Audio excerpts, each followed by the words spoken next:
시편 101편입니다. 네, 오늘 시편 101편은 다윗의 시라고 표제어가 나와 있죠. 다윗이 언제 이 시를 지었는지는 명확하지 않습니다만 시의 내용을 관찰해 보면 다윗이 왕위에 오르기 전에 지었던 시로 추정이 됩니다. 이 시는 왕위에 오르기 전에 다윗의 결단의 시라고 할 수가 있습니다. 왕이 되면 앞으로 이렇게 하겠다는 결단의 시로 여겨지는 이유는 첫 번째로는 문법적인 이유인데요. 8계절에 나오는 시제가 모두 다 미완료 시제를 가지고 있기 때문입니다. 그리고 두 번째로는 내용적으로 보면 통치자와 관련된 어떤 포부가 담겨져 있기 때문이죠. 이스라엘의 왕은 우리가 흔히 떠올리는 고대 근동의 왕들과는 달랐습니다. 고대 근동의 이 전제 군주 왕들은 초법적인 존재였죠. 그래서 백성 위에 군림하는 그러한 고대 근동의 왕들과는 다르게 이스라엘의 왕은 그 자신도 하나님의 율법을 지키고 이것을 통치의 원리로 삼아서 이스라엘을 하나님 나라로 만들어가는 역할이 주어져 있었습니다. 그러니까 이스라엘의 왕은 하나님의 대리 통치자의 역할을 한 것이죠. 다윗에게 주어져 있는 역할이 바로 이것이었습니다.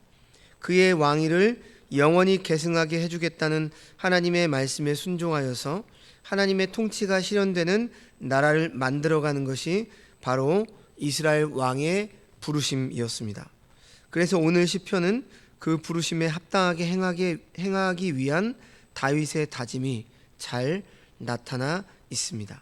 자, 먼저 1절을 보시면 다윗이 스스로 다짐을 하고 있는데, 내가 인자와 정의를 노래하겠나이다. 여호와여, 내가 주께 찬양하리이다. 자, 1절에 노래하겠나이다와 찬양하리이다, 이 단어가 모두 미완료 시제를 띠고 있습니다. 이것은 지속된 행동을 표현할 때 사용하는 시제로 다윗이 자신의 왕위에 있는 동안 계속해서 주님께서 베푸시는 인자와 정의를 노래하겠다, 이러한 다짐을 표현하고 있는 것이죠. 그런데 인자와 정의를 노래하겠나이다 라고 한 이 다윗의 고백은 1절 하반절에 여호와를 찬양하는 내용과 연관성이 있다라고 본다면, 이 인자와 정의에 대한 언급은 하나님의 성품을 노래한다라고 볼 수가 있습니다. 구약 성경에서 하나님의 성품을 언급할 때 빠질 수 없는 것이 바로 인자하심과 공의로움이시죠. 그래서 1절의 정의는 히브리어 미시타프를 번역한 것으로 성경에는 이 단어를 공의, 공평, 판결, 심판, 법도, 규례, 이러한 것들로 번역을 하고 있습니다. 하나님께서는 인자와 정의로 하나님의 나라를 통치하시는데, 그것은 사랑으로, 그리고 어떤 감정에도 치우치지 않고 공평하게 백성들을 다스리심을 의미합니다. 자, 이처럼 다윗이 지금 하나님의 속성을 노래하고 찬양한 이유가 자신이 나라를 다스릴 때에도 이러한 하나님의 성품을 본받아서 나라를 다스리겠다는 의지가 담겨 있기 때문이죠. 2절 말씀을 보시면, 내가 완전한 길을 주목하오리니 주께서 어느 때나 내게 임하시겠나이까. 내가 완전한 마음으로 내 집안에서 행하리이다, 이렇게 고백하고 있는데, 다윗은 완전한 길을 주목하고 있습니다.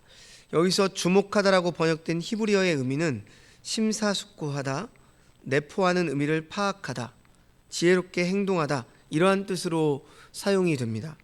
하나님께서 보시기에 완전한 길, 곧 흠이 없는 길을 걷기 위해서, 흠이 없는 통치를 위해서 심사숙고하는 다윗의 모습을 우리가 떠올릴 수 있습니다.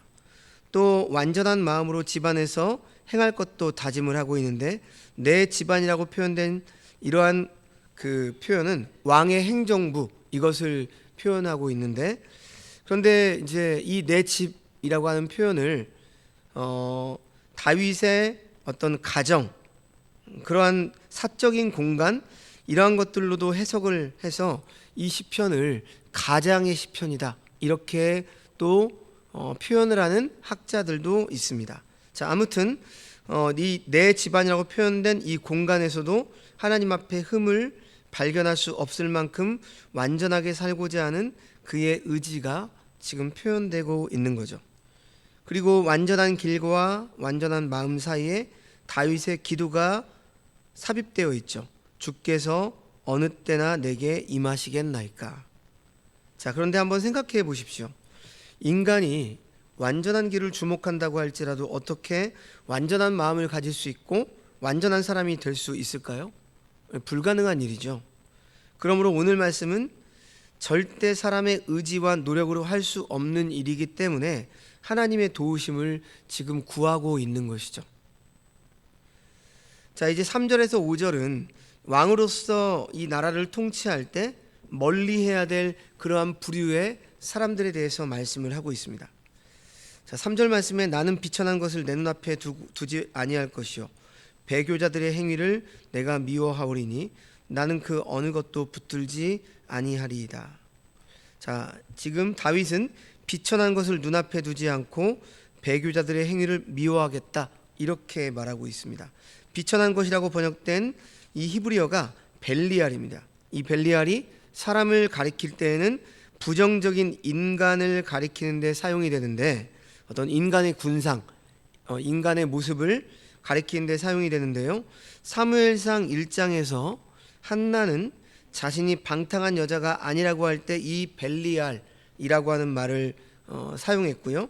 사무엘상 2장에서 엘리의 아들들을 가리킬 때 이 단어를 또 사용을 했습니다. 성경을 보시면 같은 의미의 말을 다른 표현으로 반복하며 그 의미를 심화시키고 확장을 시키는 문학적 방법을 많이 사용하는데요. 이것을 평행법이라고 합니다. 그래서 3절을 그 눈으로 보면 비천한 것과 배교자들이 같은 무리를 가리키는 말임을 우리는 쉽게 알 수가 있는 것이죠. 행동이 천박하고 방탕하며 겉으로 보이는 것만 치중하는 비천한 허랑방탕한 무리를 하나님을 의식하지 않고 하나님을 떠난 사람이다. 이렇게 지금 다윗은 재정의하고 있는 것입니다. 다윗은 하나님의 통치를 실현하는 데 방해가 되는 눈속임에 능한 간신과 몰입애들을 멀리하겠다. 이러한 의지를 지금 표명하고 있는 거죠. 또 4절 말씀을 보시면 사악한 마음이 내게서 떠날 것이니 악한 일을 내가 알지 아니하리로다. 이렇게 말합니다. 4절 말미에 알지 아니하리로다 해서 이 알다의 히브리어가 야다입니다. 야다에 대한 히브리어 의미는 많이 들어보셨죠. 우리 담임 목사님께서 많이 강조해서 단순한 알미 아니라 경험에서 아는 지식이죠. 그러니까 곧 동참하지 않겠다, 가담하지 않겠다 이러한 표현으로 그 스스로를 절제하겠다 이러한 표현을 지금 뜻하고 있습니다. 5절 말씀 자기의 이웃을 은근히 헐뜯는 자를 내가 멸할 것이요 눈이 높고 마음이 교만한 자를 내가 용납하지 아니하리로다. 다윗은 자신 곁에 두지 않을 뿐만 아니라 용납할 수 없는 사람으로 두 부류의 사람을 이야기하고 있는데 하나가 무엇입니까? 은근히 이웃을 헐뜯는 자. 이 표현을 주목하셔야 됩니다. 우리들에게도 적용을 해야 되겠죠. 아닌 척하면서 다른 사람을 계속 헐뜯고 부정적인 이야기를 하는 그러한 사람. 또 다른 하나는 눈이 높고 마음이 교만한 자입니다. 중상모략을 일삼는 이웃을 헐뜯은 자가 중상모략을 일삼는 거죠. 이러한 사람은 자신의 출세와 성공을 위해 다른 이의 인격과 명예에 손상을 주는 것이죠. 뿐만 아니라 교만한 사람은 자기 과신 때문에 인간관계를 파괴하고 공동체를 멍들게 하는 존재들입니다. 성도 여러분, 하나님의 통치를 실현하고 모든 일을 바르게 행하는 좋은 이웃, 좋은 친구, 올바른 그리스도인이 되는 것이 우리에게 너무나도 중요한 것이죠. 우리의 교회 공동체 안에서도, 우리의 가정 안에서도, 우리의 삶의 어떤 일터에서도 바로 그러한 좋은 이웃, 좋은 친구, 바른 그리스도인이 되기 위해 우리는 힘써야 할 것입니다. 자, 이제 6절에서 8절까지 말씀 마지막 보면 함께할 사람들과 하나님의 나라에 대해서 이제 다윗은 노래하고 있는데 6절 말씀에 내 눈이 이 땅에 충성된 자를 살펴 나와 함께 살게 하리니 완전한 길에 행하는 자가 나를 따르리로다. 이렇게 말합니다. 다윗 찾는 사람은 다윗처럼 완전한 길, 하나님 앞에서 흠이 없는 길을 걸어가기 위해 힘쓰는 사람이죠. 곧 충성된 자인데 성경의 표현을 직역하면 진실한 사람, 신실한 사람, 믿을 만한 사람입니다. 겉과 속이 같아 속임수가 없고 말씀대로 살아가는 담백한 사람이죠. 이런 사람이 하나님 나라에 합당하고 하나님 나라를 이루어가는 일꾼이 될 자격이 있는 것이죠. 자, 다윗이 지금까지 이런 사람 저런 사람 다 쳐내고 나서 그 나라를 혼자서 이뤄가겠다고 하는 것이 아니라 자신과 같은 길을 걷는 사람을 찾겠다고 하는 데서 우리가 지금 발견할 수 있는 진리, 교훈은 무엇입니까? 하나님 나라는 절대로 혼자 이룰 수 없다는 것이죠.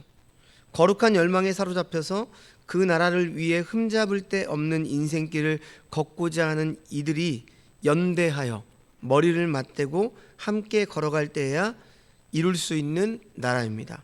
하나님의 뜻을 함께 귀로 듣고 들은 대로 함께 살아가는 존재들, 세상과 우리의 삶이 일치하지 않는 불협화음을 두려워하지 말고 우리 자신을 하나님 앞에 부끄러울 것이 없는 일꾼으로 세우기 위해 우리의 삶을 드리는 그러한 존재들, 그러한 존재들로 우리의 공동체, 그래서 하나님의 나라를 이 땅에서 조금이라도 이뤄가기 위해 우리는 힘써야 되겠죠.